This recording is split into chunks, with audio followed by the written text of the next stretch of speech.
the Pope's response to the Trump administration's immigration policy. In fact, there's a story out that he's just appointed a new archbishop at Detroit who wants excommunications to be considered for all Catholics in the Trump administration who are enforcing this immigration policy. Let that sink in. They want to excommunicate the Catholics who enforce the law. Didn't see any excommunications for the pro-abortion, pro-gay marriage, pro-IVF, pro-in vitro fertilization administration that just left office. But now we're talking excommunications. Okay. Like 40% of the Trump cabinet is Catholic. 40%. In fact, Tom Homan, he recently came out in response to what the Pope had to say. Have a listen to this. The Pope this morning had some very harsh words for the... I got harsh words for the Pope. Pope won't fix the Catholic Church. I'm saying this as a lifelong Catholic. I was baptized Catholic. I was First Communion as a Catholic. Confirmation as a Catholic. You ought to fix the Catholic Church and concentrate on his word and leave border enforcement to us. He wants to attack us for securing our border. He's got a wall around the Vatican, does he not? So he's got a wall around to protect his people and himself, but we can't have a wall around the United States. So I wish he'd stick to the Catholic Church and fix that and leave border enforcement to us. You know, it's funny. I've been to the Vatican a few times, and in fact, there is a wall there, a very large wall. As a matter of fact, a very thick, very tall wall that surrounds the city. And good luck grabbing a sleeping bag and climbing that wall and having a nap in the Vatican gardens. See what will happen to you if you ever tried that. They're not going to tolerate that at the Vatican because the walls are thick for a reason. In fact, there's an escape route that goes from the Vatican along the top of a wall all the way down to a castle so that the Pope has in the past escaped when surrounded by armies. That's actually been used and has not been used in a while, but nonetheless, it exists for a reason.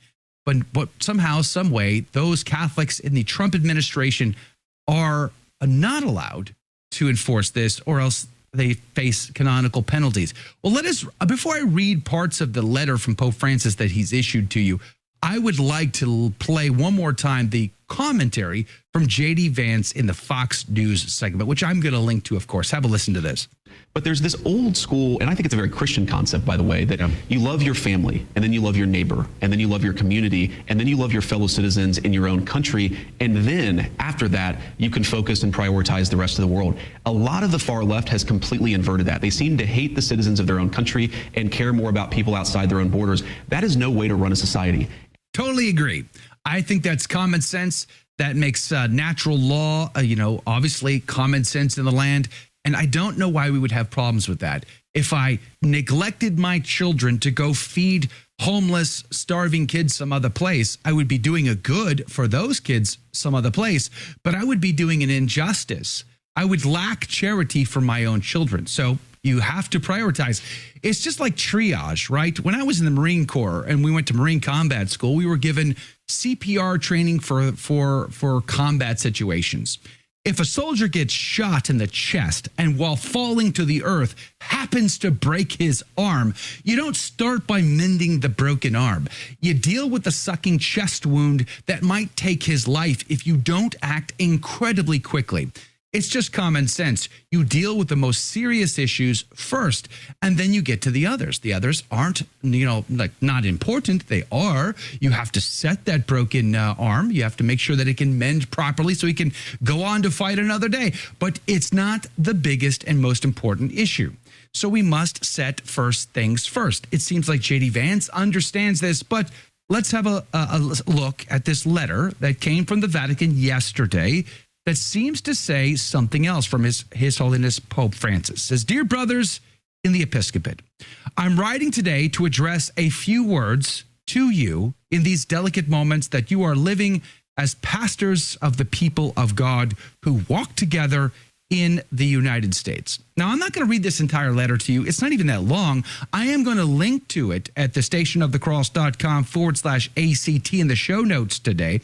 But there are a couple of paragraphs that I kind of want to just focus on. Paragraph number 2, for instance. "These words with which I begin are not an artificial construct. Even a cursory examination of the church's social doctrine emphatically shows that Jesus Christ is the true Emmanuel. He did not live apart from the difficult experience of being expelled from his own land because of an imminent risk to his life, and from the experience of having to take refuge in a society and a culture foreign to his own. Well, let me just ask a question real quick. Exactly when? Can you just point to me where in the gospel Jesus was expelled from his country? I just couldn't seem to find that in the New Testament where he was expelled from his country. Yes, Joseph was warned in a dream about Herod, and then, of course, he took out of prudence his job very seriously to keep, to protect, to provide for the Holy Family. So he, of course, took them to safety, but they were never expelled. There was never an expulsion from his country. Never once. Also, it would seem that although he did, in fact, take refuge in Egypt at Alexandria, he didn't break any laws in the process of doing so. He didn't cross a border illegally.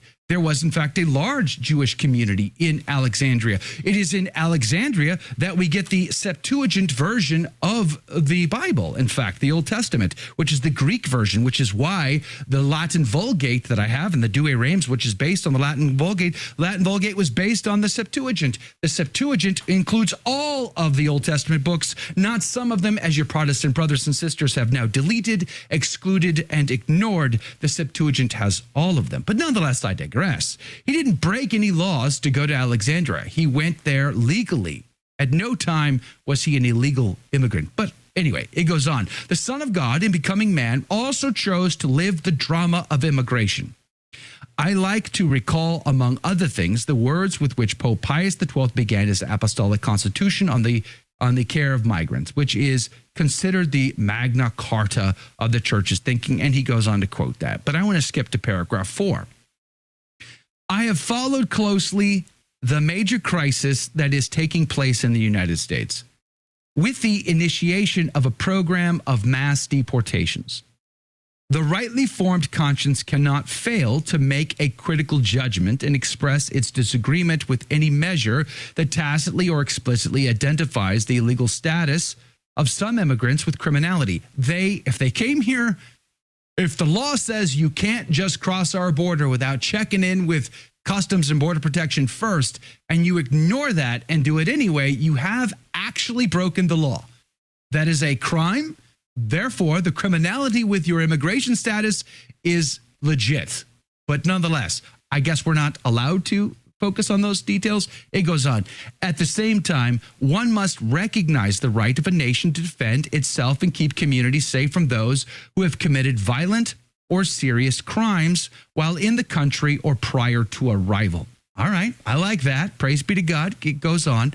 That said, the act of deporting people who in many cases have left their own land for reasons of extreme poverty, insecurity, exploitation, persecution, or serious deterioration of the environment damages the dignity of many men and women and of entire families and places them in a state of particular vulnerability and defenselessness. So, do we have a need? Do we have a reason that we should ignore our laws and the drain on the resources that are available to help these people in a careless way?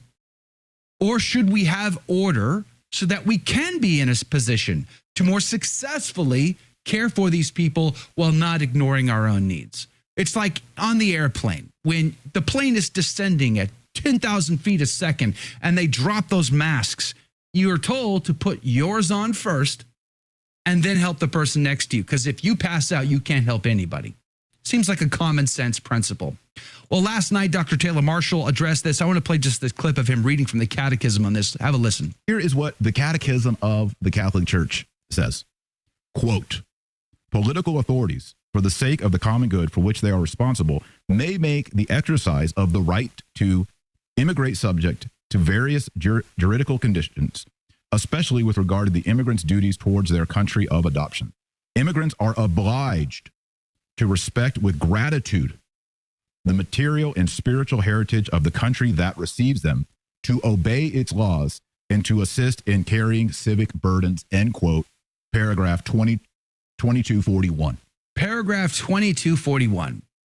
So in all of this, it would seem that we have a situation where you have two sides lining up. You have His Holiness Pope Francis and those bishops that oppose any sort of ordered immigration policy, and those bishops that, of course, are understanding that there is some common sense immigration policy that we should be supporting, order instead of chaos. You might be thinking of Bishop Strickland, and so am I, because he's amazing, praise be to God, but he's not alone in that. Joseph Naumann has come out from the Archdiocese of Kansas City in Kansas. You know, not somebody who rocks the boat, not somebody who likes to tip the apple cart, so to speak, and create drama and chaos. But he is saying in this statement, I'm going to link to it for you, that we need, and I'll quote, "Those elected to lead our nation are responsible to protect the integrity of our country and keep safe the citizens of the United States. Allowing violent gangs, individuals with serious criminal histories, dealers of lethal drugs, human traffickers, and those who pose threats to our national security to enter our country and harm U.S. citizens is a serious dereliction of duty by our elected leaders. I commend President Trump," the bishop says, "and those in his administration for addressing this serious national threat." Kind of reminds me of that how's that phrase go? When you have kids, it's like, we can never own anything nice. You know, I'm thinking about the video that came out from Colorado and other parts of our country with the gangs that were trying to take over entire apartment complexes. Do you want to live in a neighborhood where the gangs go door to door, raping, molesting, pillaging your home? Would you be okay with that as long as we had open borders and we never turned a blind eye to anybody ever? Or would you prefer order in the midst of chaos, a system in which we can have responsible immigration policies, allowing good guys who need our help to come, and we have the resources and the organization to help them when they need us most? Or you just want, let that border be open and let whatever happens, happens? It seems nefarious and agendized to me. And I think the good bishop from Kansas seems to agree. What do you think? Let me know. But I'm going to link to this in the show notes with all the clips and everything else at thestationofthecross.com/ACT. And on the other side of the break, we're going to have Dr. Anthony Stein from Return to Tradition on the team, because I want to get his take on all of this. He covered it on his channel this morning. Plus, we want to talk about the Vatican's not happy about the lack of USAID funds going forward. You lose $1 billion, it can mean something. Did you like that video? It's okay. You can admit it. It's perfectly fine. Hey, we cover the big stories of our day, from inside the church to outside the church to all points in between, and we do it from a Catholic perspective. It's called A Catholic Take. It's a radio program Monday through Friday. We live stream it right here on this channel, by the way, so make sure to subscribe, like, and share. We would be very grateful to you. And don't forget, you're going to want to watch this video right here because you don't want to miss anything.